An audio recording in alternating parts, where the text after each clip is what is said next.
காதலர்கள் அன்பை பரிமாறும் தினம் என்று விளம்பரத்தை ஸ்டார்ட். அன்பை பரிமாறும் தினம், காதலை வெளிக்காட்டும் தினம், பரிசுகள் கொடுக்கும் தினம், வாழ்த்தும் தினம் விளம்பரத்தை போட்டார். எதிர்வரும் ஆண்டு பிப்ரவரி 14 காதலர்களை வாழ்த்துவோம் அப்படின்னா இன்னைக்கு பாருங்க ரேடியோவில் காதலர் தினத்துக்கு விளம்பரம் போடும்.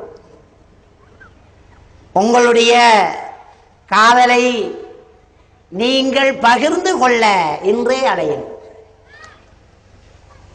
நீங்க கல்யாணம் முடிச்சிருப்பீங்க, கண்ணால் லவ் பண்ணினான், எனவே உங்களுடைய காதலிக்கு ஒரு வாழ்த்து சொல்லணுமா? அது ரேடியோவில் வாழ்த்து சொல்றேன்டா, என்னமோ சொர்க்கத்தில் வேறலினமா இது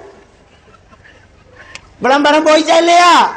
ஹெலன் எஸ்தர் என்ன செய்தான்? எஸ்தர் ஹெலன் விளம்பரம் செய்தான். 1840 முதல் காதலர் தின அட்டையை அறிமுகம் செய்தான். அதே ஆண்டு $5000 செலவு தள்ளி லாபம் அடைந்தார்.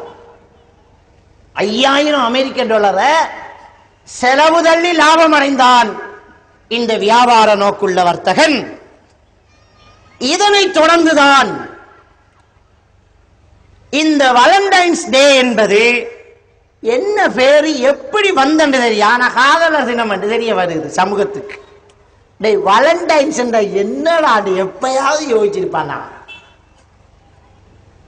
நினைச்சிருப்பார்கள் இங்கிலீஷ்ல கடும் இங்கிலீஷ் ஆக்கியம் இது. நினைச்சு கொஞ்சம் பேர் ஐ லவ் யூ பதிலா ஐ வேலண்டைன் சொன்னாலும் சொல்லுவான். ஐ வேலண்டைன் யூ சொன்னாலும் சொல்லுவான். கடும் இங்கிலீஷ் ஆக்கியம். அடே அது துறவிடா, பேரு வேற சரக்கு வேற. தேங்கோழல் பேரு சீனிப்பாகுதான் உள்ளுக்கு, பெட்ரோல் மெச்சி பேரு மண்ணெண்ணதான் உள்ளுக்கு வேற. அப்படித்தான் சில கடையில இறைச்சி ரொட்டி கேட்டா இறைச்சி இருக்காது. எங்கடா இறைச்சண்டா யானை வளப்பழத்துக்கு யானை இருக்காண்டு கேட்காது.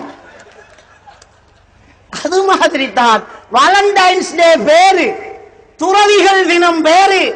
வாழ்த்து அட்டைகளும் சாக்லேட்டுகளும் பரிசு பொருட்களும் சுபஹானல்லாஹ். யாரு உழைக்கிறான்?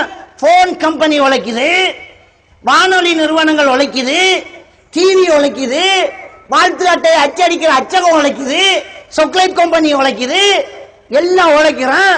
கொஞ்சம் பொடியமா இருக்கு, கேஸ் சக்சஸ் ஆகுது. அது வேற. அவனுக்கு அந்த உலம் மறைச்சி வைத்திருந்தத ஒளிச்சு வைத்திருந்தத ஓட்டையாக்கிற நேரம். ஸ்கூல் சவர்களை பாருங்கள், அந்த ஹாப்பி வேலண்டைன்ஸ் டே என்னமோ ஒரு யுத்தத்தை கொண்டாடுறவன்.